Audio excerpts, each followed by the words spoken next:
Tom, tu crois pas si bien dire, parce que le feuilleton de notre semaine est consacré à la Lorraine, terre d'innovation. Ah bah tu Et vois. aujourd'hui, il s'agit de chaussures. Et alors, des chaussures un petit peu... Attendez, excusez-moi, j'ai le pied gauche qui vibre. Oui, maman. James Bond est avec Non, nous. je disais des chaussures un peu spéciales, des chaussures connectées. Bah regarde le feuilleton, tu vas voir, regarde. Cet homme au milieu de la place Stanislas de Nancy, téléphone en main, ne consulte pas son courrier ni la météo, il règle la température de ses chaussures.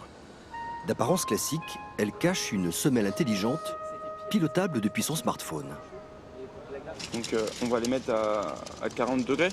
Allez. Ça te va ? Ce matin, test grandeur nature. Et en cette période de froid, on met à l'épreuve l'efficacité de la fonction chauffante de cette semelle connectée.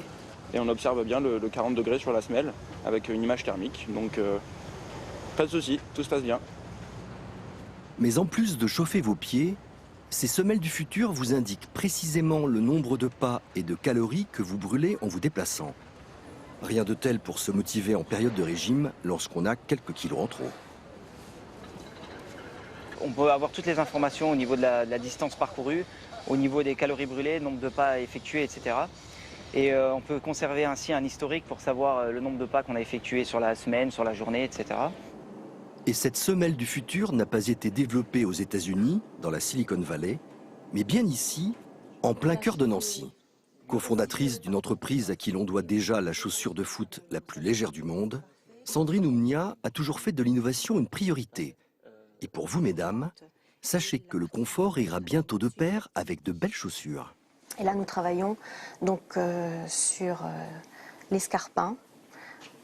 Un escarpin qui va également intégrer une partie chauffante, puisque les femmes ont souvent froid aux pieds lorsqu'elles portent une chaussure. Et cet escarpin va être développé avec une entreprise de la région. Car l'implantation locale fait aussi partie de l'ADN de cette entreprise. Pour Sandrine, ici, il y a tout pour réussir. On est à Nancy parce qu'il y a aussi un pôle de compétences autour de Nancy, que ce soit au niveau des laboratoires de recherche, des instituts, des écoles. Pourquoi partir à Paris alors que nous avons la meilleure des compétences ici? Avec un marché estimé à 21 milliards de chaussures vendues chaque année dans le monde entier et une entreprise à la pointe de l'innovation, Nancy a toutes les cartes en main pour devenir la capitale mondiale de la chaussure connectée. C'est génial, hein, cette France qui innove, cette France de demain, justement. Tous ces jeunes qui réfléchissent. Faut pas aller trop vite non plus. Disons qu'il y a une carte à jouer. Oui, il y a une vraie carte à jouer. Ouais. Et dans ce secteur-là, la France est plutôt bien chaussée, si je peux me permettre le jeu de mots. C'est vrai, hein, parce que 40% des entreprises en France sont dans le domaine de l'innovation technologique. Donc encore un grand bravo. Alors moi, du coup, ça m'a donné envie de me pencher plus sur cette semelle, parce que vous vous souvenez, les amis... On se penche pas assez sur les semelles. Oui, c'est ça.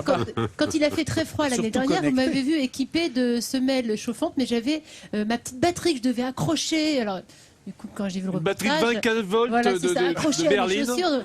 Alors, c'est quand même assez incroyable. C'est assez incroyable, parce que vous les rechargez classiquement avec votre câble sur une prise électrique. Et après, une fois que vous avez téléchargé sur votre smartphone l'application de la chaussure, vous pilotez votre chaussure de votre smartphone. J'ai un peu chaud, je baisse. J'ai un peu froid, je baisse, je compte mes pas, j'ai brûlé tant de calories. Oh, tu le fais bien. C'est plutôt sympa. En plus, elles sont aérées, parce que parfois, le problème, c'est que quand on a des semelles chauffantes, on se met à transpirer. Et quand on transpire, après, on a froid. Donc finalement, c'est un cercle assez vicieux. Pas du tout. Et en plus, elles sont lavables en machine à 30. Je dis bravo, bravo. Je trouve que c'est un super concept. Bravo la Lorraine. Je me demande si je vais pas en commander pour toute l'équipe pour cet hiver. Moi, je suis d'accord. Hein. Et comme on a tous un smartphone, quasiment tous, et bien on a toujours notre cordon avec nous pour le recharger. Donc là, on est débordé. On va aller faire un parc d'aventure. On va commander des chaussures. Dis donc, si à chaque émission c'est comme ça, notre carnet de commandes. Il me semble. On reste en Lorraine en fait. On va rester en Lorraine. Bon, sinon, la bonne chaussette de laine, ça marche bien aussi. Hein.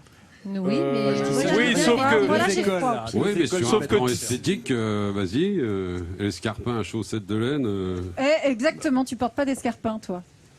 Enfin, pas à midi. Et pas en public. Voilà.